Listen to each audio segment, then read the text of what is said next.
talk about certain foods because I'm sure that you guys are thinking, what foods should I eat? What does Dr. Bright eat? I have 10 foods here. I Mhm. think that some Dr. Bright will love. I think some Dr. Bright will not like, but we're going to get her opinion. But most importantly, why? So that people can really understand if this is a food, how they can decide if this is right or this is wrong or what's best for them. So are you ready for the first one? Okay, I'm ready. Hit me. Chicken breast is low fat. I mean, chickens are carnivores and they're supposed to eat worms and bugs. Hard to find chickens that eat worms and bugs. So there's a higher omega-6 content in chicken. After you are doing better and you have less inflammation and you can handle chicken, I rather you have the leg or the thigh because it has higher fat. Other than that, yes, it's a carnivore food, but it has a higher omega-6 content and some people may react. So that's what I was going to ask about the higher omega-6 content.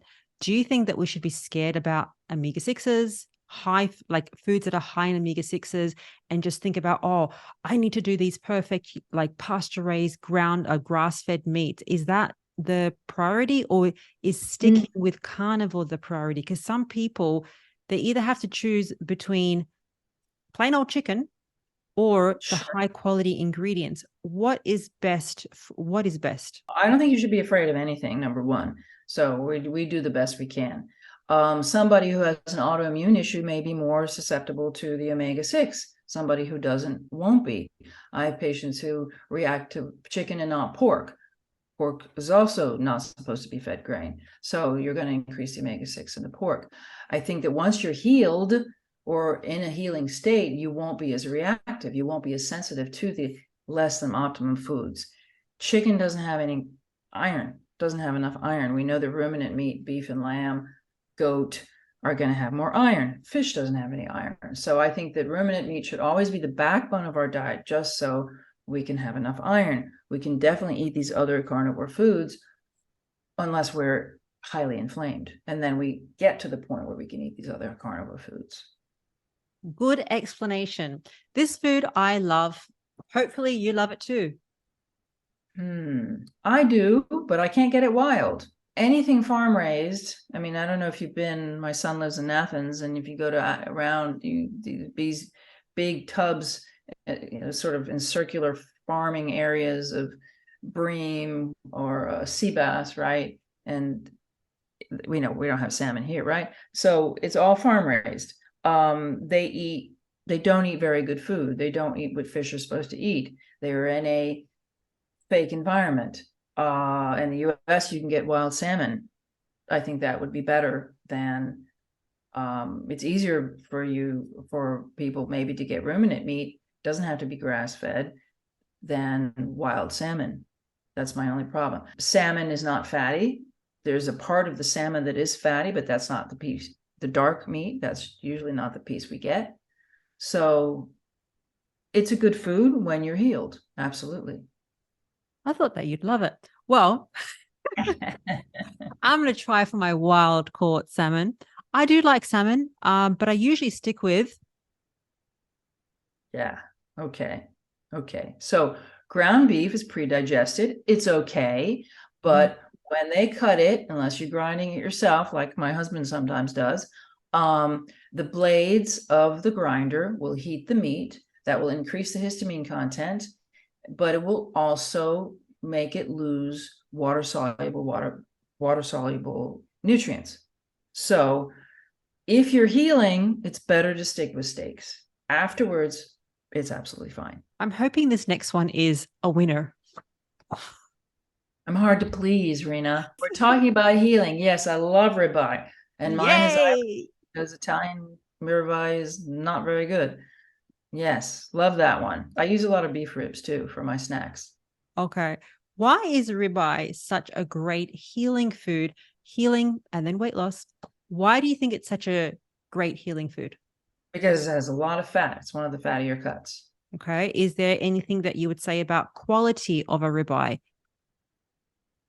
Well, we were getting, so I don't like Italian meat because it's very lean. We were getting Scottish beef, all UK beef, and Australia and New Zealand is natural. They eat grass, right? So they're treated very well.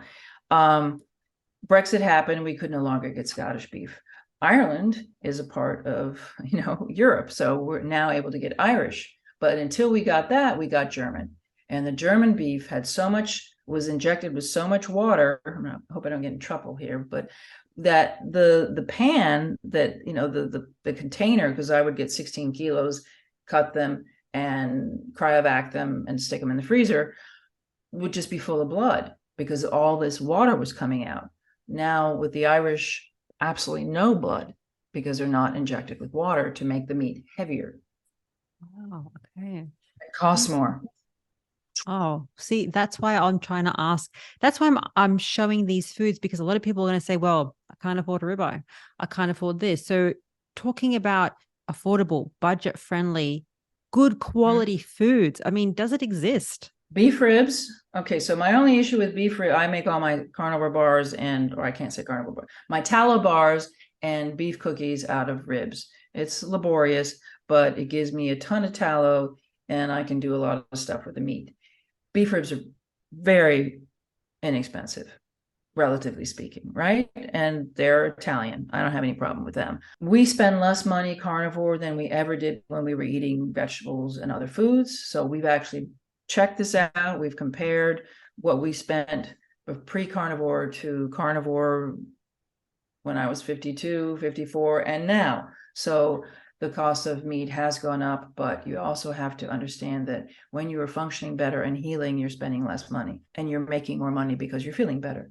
So it's a period of time where you have to focus on healing. And then, Ken Berry has talked about, yes, I think that you can be carnivore and eat sardines and hot dogs. Absolutely. It depends on what you're trying to fix, but you can be low budget carnivore. You don't have to eat ribeye. You can eat hot dogs and butter and sardines. Well, how funny. Because that was my next one. Sardines? Yeah. So what do you think about Okay. Dr. Boz 3-day sardine fast? What's your thoughts? Sardines are great. I live in the area of, Liguria, we would get fresh sardines, and I prefer anchovies personally. You have to be careful about what they're packed in, because now there are loopholes. You can say it says it's in olive oil, but it's actually 5% olive oil and 95% safflower oil. Unfortunately, I don't worry about calcium, so I don't think that the bones that I'm eating with the anchovies of the sardines are that necessary for my health. Omega-3s are a buzzword now. I get adequate omega-3 from the fat of my meat, so I don't think that's something you have to eat to be healthy. I think one of the great French snacks is anchovies with butter. So, on little toasts, just don't eat the toast. That was my thing going to Venice. There's a thing called cicchetti. Yes. So I just had the stuff on top, ditch the bread. All right. Right. What do you think about this one? The whole raw thing. Okay, so when you pasteurize milk, you're killing enzymes, right? You're taking away the probiotic content of the milk that is supposed to make you be able to digest the milk better. You're not changing the macronutrient content. You're not changing the lactose, the milk protein, or the fat content. That doesn't change. So my concern, my issue is I'm using macronutrients to heal people.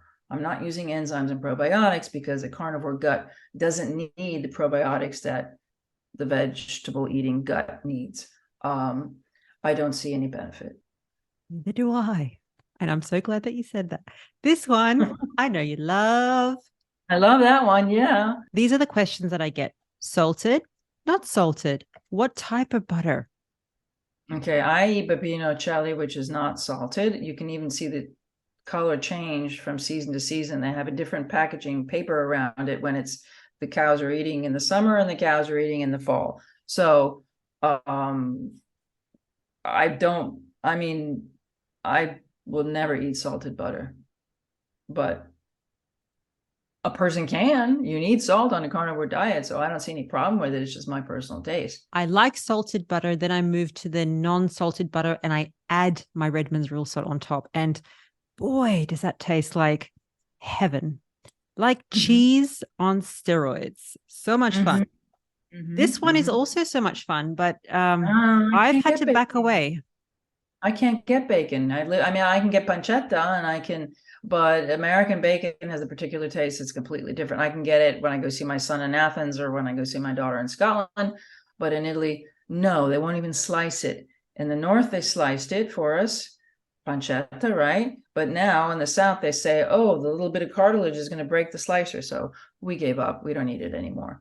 My husband loves pork. He likes to get the capocollo, which is a fatty cut. Although I don't eat much pork. My husband likes chicken. He roasts chicken. He eats it. I might have a bite. I'm pretty much a beef gal. I Me love too. lamb. And when I'm in Scotland, I eat a ton of lamb. Can't get good lamb here. So bacon's fine. It's fine. It's processed. You have to see if you can handle what agents it was processed with if you have inflammation. That's all.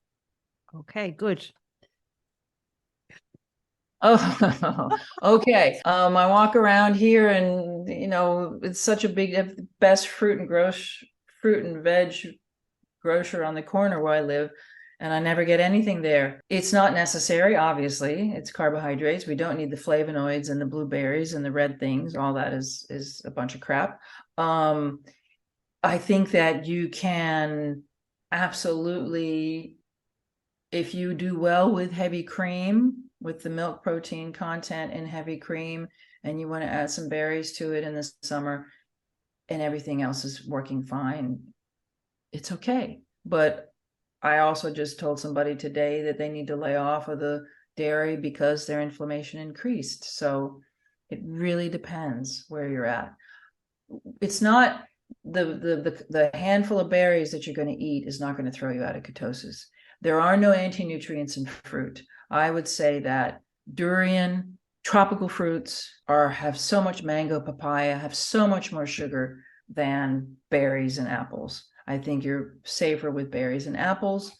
If that if you don't have a neurological disorder like Parkinson's where you need to measure your ketones, I would say even if you do, a handful of berries is not going to throw you out of ketosis. Vegetables have anti-nutrients. Fruits don't have anti-nutrients. They just have sugar. I'm so glad that you clarified that because some people say no fruit. Some people say, oh, yes, have some fruit. So really depends on your metabolic flexibility and where you're at in your healing and weight loss journey. This is my favorite. Oh, every morning.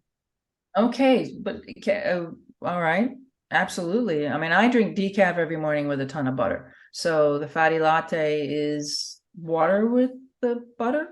No, it's butter with coffee. Okay, fatty latte. Okay, yes, absolutely. I drink it every single day, sometimes twice a day. So I'll have one in the morning. If I go paddleboarding, I'll have another one when I get back. And you mentioned decaf. So should we not be having caffeinated coffee? I recommend avoiding stimulants because you're kicking your adrenals whenever you're having the 0.0001 amount of caffeine in decaf in the morning is not going to cause an inflammatory response. I don't know if we spoke about this, starting slow and spreading out your meals during the day. So, especially when you're starting out a high fat carnivore lifestyle, Mm-hmm. a lot of people will do one or two big meals, but then they're going to get some side effects. Why do you recommend snacking through the day, 3, 4, even 5 meals? Why is that so appropriate for people? For healing because of the adrenal. So the whole world at 11 o'clock is at the coffee machine, in a pastry shop, in a coffee shop, smoking a cigarette on the corner at 11 o'clock. The whole world is doing the exact same thing at 3 p.m. all over the world and wherever their time zone is. So they had carbohydrates for breakfast. They're crashing at 11. They need a bump. They have lunch. They're crashing in the afternoon. They need a bump. In order to balance your blood sugar, moving from somebody who's eating carbs, perhaps, or a high stress situation or an inflammatory situation, they need to balance their blood sugar, stop the adrenaline to kick by kicking in, stop the adrenaline from kicking in. And they do that with small amounts of fat at these times of the day. That will give them the energy they need not to go into a sympathetic stress state. You don't recommend fasting. I'm So the anti-faster. I know you're the anti-faster. That's why I have this question, which is because you see people doing the 2 MADs, the 1 MAD, and it's like, oh, please don't do it. Do you think it differs for men and women? Can men do OMADs? Well, it depends on what they're trying to fix. So usually people come to me with issues, with health issues. They're not coming to me with no health issues. I mean, basically, if I'm having butter in my coffee and my decaf and lunch and dinner, I'm eating 2 MAD, aren't I? Because the fat in the morning is, according to medicine, if you're not eating carbohydrates, you're not eating, you're fasting. So we know it's not fasting because we're getting energy from the butter. But medically speaking, you're fasting. But I'm going to snack when I'm working all day, going back and forth, because I'm going to go get a piece of butter and put it on a piece of jerky so I can get through another hour of thinking a lot about what's going on with the person in front of me. Yes, I guess possibly, but I would never recommend one meal a day, because the stress that you have, we can't avoid stress. People have to work. We have families.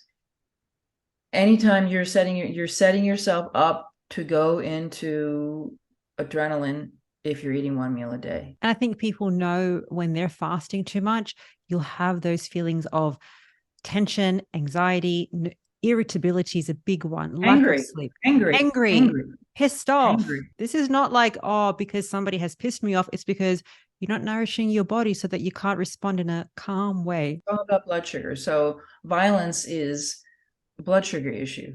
I think that Dr. Joan Ifland spoke about that around food addiction. And she was saying that she grew up in a traumatic household. So she learned that, oh, she has to take out the sugar and the processed foods. Once she did that, she found that she wasn't raging in front of her children anymore. So that's going to come out on my YouTube channel, I think this week, actually. So I'll link it down below. But it's so interesting how the sugar, the processed food, and all this rubbish that we're eating, it affects our mental health, depression, anxiety, how you treat your family and your husband or your spouse and all the rest of it.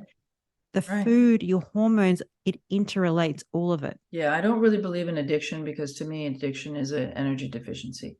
So you're craving something, you need something. It's usually a stimulant, and sugar is a stimulant. If you're able to make energy naturally, properly, you won't have any addictions. The little girl who has chocolates or candies in her pillowcase and grows up to have substance abuse issues is because she was unable to metabolize energy properly.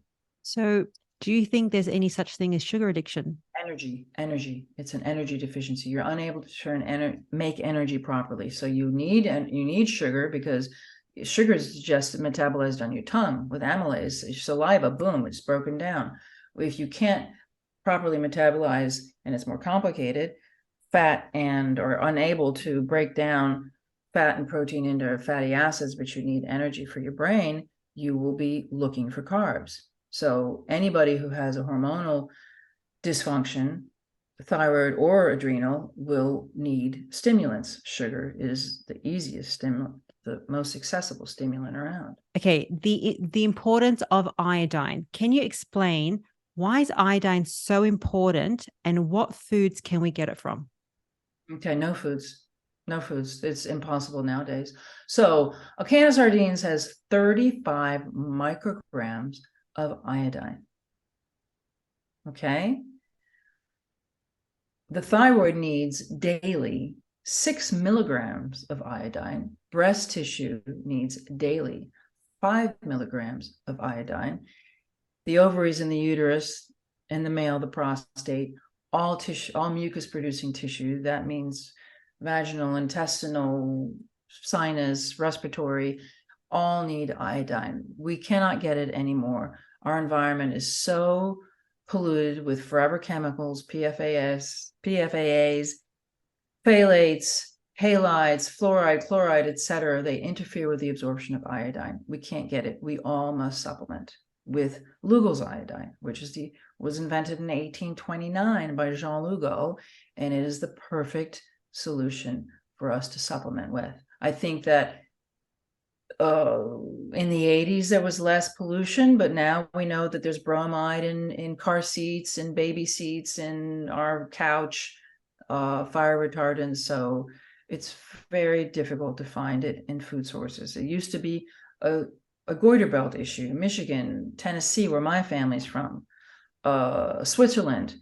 People were born with iodine deficiencies because the land, the soil was deficient. For mountainous areas, the iodine has moved out of the soil when the glaciers melted, moved out of the soil, and the animals eating the soil, the grass, did not get iodine. That's not every single, I can't think of anywhere that you can get grass that is sufficient in iodine, or the seas, they're polluted. So everybody should supplement with iodine, men and women. And most importantly, adolescents, because adolescents need 40% more iodine and 40% more thyroid hormone because they're starting to build sexual characteristics, both male and female. So where are they getting it from? So the thyroid will take as much as it can because the thyroid builds sexual characteristics. Thyroid hormone, it regulates the building of sexual characteristics.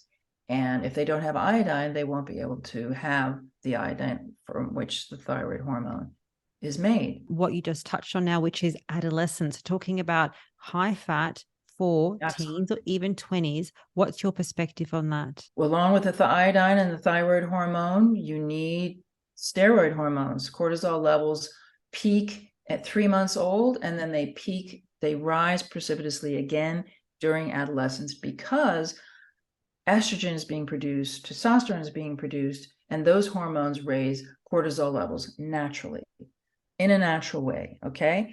Now, if you don't have enough fat in your diet, I ate no fat when I was 15. I fasted, 500-calorie diets for like 5 months, crazy things like that. So right at the time when a young person, an adolescent, needs to make testosterone and estrogen and have enough fat, cholesterol to make these cortisol levels possible, also to address stress, of course, they're not eating it. And that has huge repercussions on mental health. Okay, which leads to depression, anxiety, ADHD, Absolutely. bipolar.